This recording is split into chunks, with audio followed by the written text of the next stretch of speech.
Oke, ini untuk video kedua ya. Kita lanjutan yang tadi. Jadi yang kedua ini lebih ada evaluasi tentang swing kedua. Ya, jadi banyak teman-teman yang open posisinya itu ketika muncul swing kedua dan itu di sell. Ya, jadi eh ini juga yang sering pernah diomongin sama Pak Fikri kan. Dan di binari juga Pak Fikri pakai posisinya seperti itu sih. Contoh seperti ini ya. Swing kedua ya, kita cari. Nah, contoh seperti ini. Jadi karena ngelihat posisi seperti ini, ya jadi teman-teman ngambil posisinya itu sell di sini. Sell limit di sini ya. Set dengan targetnya nih, ingat targetnya, lihat kiri. Kirinya di mana supportnya? Di sini satu ada, di sini ada. Ya, jadi aduh sorry nih, mana nih? Oke ya. Jadi satu di sini ya, di sini satu, satu lagi di bawah sini ya. Jadi target satu, target dua. Kasarnya kan begitu. Ya, tapi teman-teman harus perhatikan bahwa ini udah jadi swing. Swing low, swing satu, dan ini udah swing dua. Jadi satu, dua begini, ini nggak akan ada, maksudnya kemungkinan untuk nanti next turunnya seperti ini targetnya itu minim sekali gitu. Ingat ya, swing satu, swing dua, harus tahu nih swing tuh kayak gimana. Kalau belum tahu, lihat lagi video yang naik ke chart. Jadi ada namanya swing satu seperti ini. Tapi kalau ada dua swing seperti ini udah pasti impuls. Gitu. Contoh ini swing satu, swing dua, ini udah pasti ke atas. Kayak begitu ya. Jadi dominan seperti ini. Ini kan swing satu, ya ini juga ada swing dua. Gitu, swing satu, swing dua. Jadi membentuk posisinya kalau pakai trendline itu seperti ini jadinya. Ya, jadi kalau pakai trendline tuh seperti ini posisinya. Walaupun ini sih kayaknya bakal bearish seperti ini, tapi lihat lagi struktur candle-nya ya, walaupun ini posisinya apa namanya, mau bearish nih, mau bearish karena falling wedge misalnya gitu. Tapi teman-teman juga harus perhatikan struktur candle-nya itu kayak gimana gitu ya. Karena di sini juga nggak ada tanda-tanda untuk turun. Kalaupun teman-teman main pattern, pattern itu tidak langsung open posisi di sini, tapi nunggunya di sini di bawah. Nunggu ketika dia break. Ya itu baru namanya trading by pattern gitu kan, bukan langsung di seperti itu. Oke ya. Jadi kalau pattern ya nunggunya di bawah bukan di atas. Oke, itu untuk swing satu swing 2 ya. Saya agak cepet soalnya keburu maghrib ya. Yang kedua impuls. Nah, jadi banyak juga teman-teman yang open posisi itu langsung karena impuls ya. Impuls itu sama seperti ini. Nah, impuls itu posisinya kita ambil H1. Nah, posisi itu kayak gini. Impuls itu lagi strong bullish gitu. Atau itu tanda-tanda reversal. Contoh kayak begini. Ini big candle, big candle, big candle, big candle, big candle ya. Ini big candle terus teman-teman nge-sell di sini. Gitu. Jadi itu risk banget ya. Jadi kalau teman-teman mau ngambil sell, setup sell itu lihat dulu kiri dulu. Kalau di situ ada posisinya impuls kayak begini, hati-hati. Saya bilang hati-hati ya.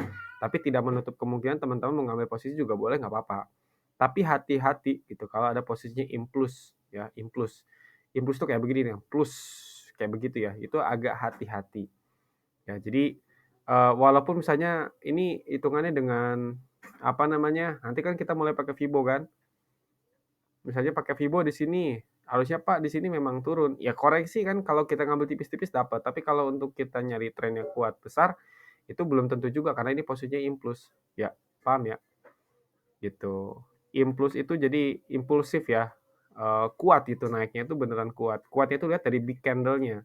Contoh kayak begini-begini juga sama lihat seperti ini. Jadi kalau misalnya teman-teman ngambil posisi ini impuls, kan ini sama 618 sampai sini. Tapi teman-teman juga nanti next mungkin bisa seperti ini. Oke, ketika impuls tuh cari posisi ini udah dapat jadi swing, cari posisi untuk nanti retest naik lagi. Ya, jadi kalau impuls carinya seperti itu. Ini impuls misalnya, teman-teman cari posisi nanti untuk naik lagi buy. Nah, seperti ini. Jadi clue-nya itu di impuls ya. Jadi kalau impuls maksanya jangan maksa sell ya. Ikutin trennya tuh ketika posisi impuls, gitu ya. Terus oh iya, yang ke-8 ini nggak boleh pakai line selain dari rules ya. Jadi banyak banget yang saya kan bilang nih, tugas hari ini pakainya pakai horizontal line aja dan itu nanti reportnya tuh ada yang pakai MA-nya, ada Fibo-nya dimasukin, ada apanya gitu. bukannya nggak boleh, boleh-boleh aja, tapi saya tuh pengennya step by step dulu gitu. Jangan teman-teman ngerasa udah bisa, tapi jadi langsungnya mainnya tidak apa dimasukin semuanya. Itu nanti ada step by stepnya. Jadi saya pengen teman-teman adaptasi dulu pakai horizontal line. Ketika dari horizontal line aja udah pakemnya udah dapet, adaptasinya udah bagus, nanti horizontal line ini bakal diganti sama Vibo. Gitu, paham kan? Contoh kayak barusan, kita pakai horizontal ini nyari-nyari dulu key levelnya. Nanti itu sudah diautokan dengan Vibo. Kita hanya mengkonfirmasi aja, betul nggak nih area key level itu di area level berapa gitu. Tapi teman-teman harus tahu dulu pemasangan pemasangan horizontal ini tepat gimana dulu gitu. Biar nanti masang Vibo-nya juga bisa dinamiskan gitu. Karena kan ambil di sini patokannya ini sama ngambil di atas ini pun bisa, nggak ada yang salah. Ngambil di sini pun agak bawah sesuai close schedule pun bisa, nggak ada yang salah, ya kan? Nah, untuk pakemnya biar enak tuh ya berarti dari marking yang kita buat dari horizontal dan key level ini gitu. Jadi basicnya nih pahami dulu horizontal ini tuh pahami dulu. Setelah dari situ baru nanti mulai mulai memahami step by step ke next stepnya, gitu ya. Oke. Nah, sekarang kita lanjut ke tugasnya. Oke ya, jadi tugas pertama udah saya review beberapa, nggak apa-apa. Terus untuk tugas yang pertama, banyak banget yang tidak ngerjain tugas ya. Bukan tidak ngerjain tugas, maksudnya nggak store full. Jadi masih ada beberapa yang kosong, nggak apa-apa. Untuk minggu pertama ini saya kasih kelonggaran, nggak apa-apa. Tapi untuk minggu kedua ini saya ganti jadi 10 doang. Ya, saya ganti jadi 10 doang, nggak 20. 10 tapi asal keisi semua. Daripada saya ngasih 20 tapi ada yang 3, ada yang 5, ada yang sekian-sekian, lebih baik 10 tapi keisi semua. Ya, itu lebih fair ya. Jadi satu hari satu pun cukup. Atau satu hari dua, berarti 5 hari selama Senin, Selasa, Jumat, Sabtu. Ya, Senin, Selasa, Rabu, Kamis, Jumat. 5 berarti teman-teman 2 kali plan aja cukup dalam sehari. Ya, jadi nggak perlu banyak-banyak. Jadi tugasnya hanya 10. Nanti sheet-nya saya bikinin khusus nanti malam. Jadi jangan tanya dulu nanti malam, saya tahu jadi aja lah. Oke, seperti itu. Terus tugasnya yang kedua yaitu ditambah dengan trend line ya, gitu. Jadi posisinya seperti itu. Kalau kemarin dengan horizontal line aja, kalau sekarang ada horizontal line plus dengan trend line, ya.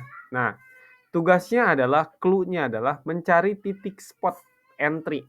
Ya, mencari titik spot entry, PO-nya itu di mana ada titik temu antara horizontal line dan trend line. Ya, contohnya. Nanti teman-teman juga bisa boleh trend line ini dibentuk pattern ya. Jadi di sini juga termasuk ada patternnya. Contoh teman-teman masang horizontal line seperti ini. Ini contohnya. Seperti ini nanti teman-teman akan menemukan titik temu antara trend line. Ya, contoh seperti ini. Sip.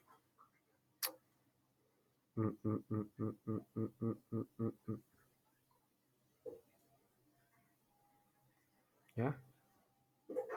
1, 2. Lihat yang ini ya. Ini fake out kan, tapi tersentuh juga berarti di sini masuk di yang ketiga. Ini adalah zona titik temu antara horizontal line dan juga trend line. Ya, nah PO-nya di sini. Ya, jadi nanti lebih ke ketepatan di sininya. Tapi nggak apa-apa, mau yang ada trend line nggak juga nggak apa-apa.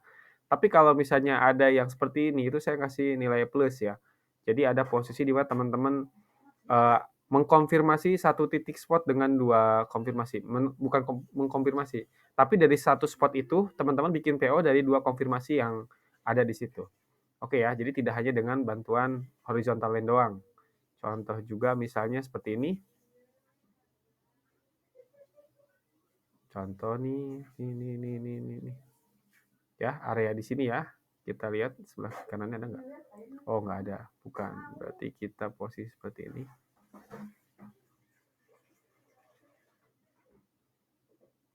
Ya.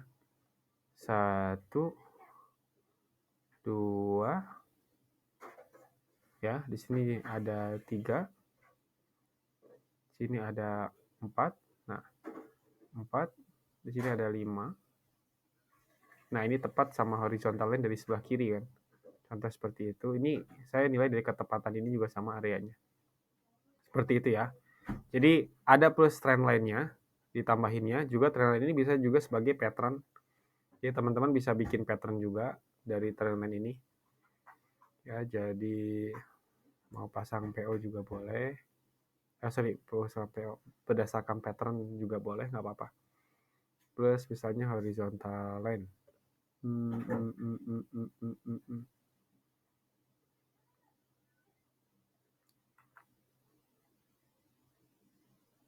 Ya, seperti ini.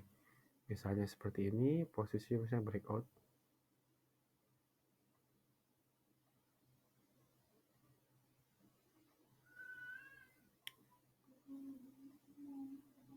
Nah, atau seperti ini. Jadi ini teman-teman marking posisi break pattern ya. Jadi ini fake out. Dari sini posisinya fake out. Sini dan ini di sini buy. Jadi nanti contohnya kayak begini. Jadi ada horizontal line, ada trend line juga untuk konfirmasi. Ya. Kalau enggak juga contoh misalnya ini di yang ketiga 1 2 di sentuhan ketiga teman-teman bisa lihat ini kan misalnya enggak ada. Nah, contoh misalnya zonanya agak atas seperti ini. Markingnya kita lihat kiri lagi. Untuk yang ini kan tipis ya. Nah, seperti ini. Nah, ini kan konfirmasinya 3 ya. Jadi sentuhan ketiga plus sama trendline juga. Sentuhan ketiga sama horizontal line. Ya, jadi contoh kayak begini ini konfirmasi untuk pasang misalnya sell limit. Penjualan sell limit. Ya, contoh seperti ini. Gitu. Jadi posisinya kayak begini ya. Gitu. Jadi teman-teman ada trendline-nya, ada horizontal line-nya. Ya, paham ya? Oke, contoh lagi, contoh seperti ini misalnya. Sini ada horizontal line. Jadi mungkin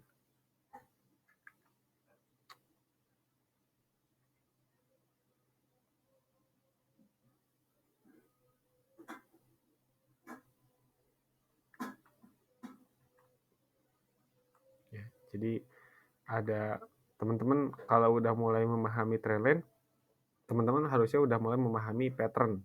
Ya, untuk video yang e-course kan patternnya belum saya munculin kan. Jadi nanti bisa sambil dimunculin juga. Ya, oke. Contohnya seperti ini, berarti teman-teman nyari posisi 1 di sini. Satu lagi misalnya di area sini yang tadi ya. Nah, jadi teman-teman misalnya beranggapan, berasumsi bahwa harga bakal ke sini misalnya. Ya, terus di sini bakal naik gitu ya. Atau misalnya harganya ini bakal naik dulu ya, terus nanti harganya bakal turun ke sini impuls. Nah, teman-teman pasang buy limitnya di sini misalnya. Ya, contohnya seperti ini. Ngambilnya misalnya cuman lihat balik lagi, lihat kiri ya, lihat kiri untuk target tip. Jadi jangan lihat angkanya tapi lihat chartnya dulu. Ya, ada horizontal ini, ada resistennya di mana. Nah, segitu. Udah cukup aja segitu, jangan banyak-banyak. Gitu. SL-nya balik lagi lihat dulu kiri nih, lihat kiri. Lihat kiri di mana. Contoh, sini ada support juga kuat. Gitu. Karena harga pasti ngejar kan. Nah, berarti 1:1 misalnya 30:36. Nah, seperti ini. Contoh kayak begini ya. Gitu, ini dengan bantuan horizontal line dan trend line. Ya, jadi kalau kemarin horizontal line doang, kalau sekarang ada trend line-nya. Nanti pattern-patternnya di sini teman-teman udah mulai paham tentang pattern. Tapi jangan masukin dulu Fibo, ya nggak apa-apa. Saya pengen lihat win rate teman-teman hanya dengan horizontal line aja berapa. Win rate teman-teman dengan trend line aja berapa. Nanti win rate-nya kelihatan tuh. Dari situ nanti dievaluasi, baru tambah konfirmasi. Jadi semakin ada ditambah konfirmasi lainnya, berarti teman-teman mulai paham. Gitu ya. Jadi nanti ada konfirmasi A, tambah lagi konfirmasi. Nanti lama-lama itu nanti dengan sendirinya teman-teman bakal menghilangkan tools-tools yang sebelumnya. Jadi akan ngehilangin horizontal line, bakal ngilangin trend line karena udah mulai bisa ngebaca hanya dengan posisi begini misalnya. Nah, udah mulai ngebaca nih hanya dengan posisi begitu teman-teman udah bisa dengan kasat mata udah bisa ngelihat lah kayak gitu ya. Jadi itu kan berdasarkan feeling-nya tuh udah dapat lah intinya seperti itu. Oke, sekian, terima kasih.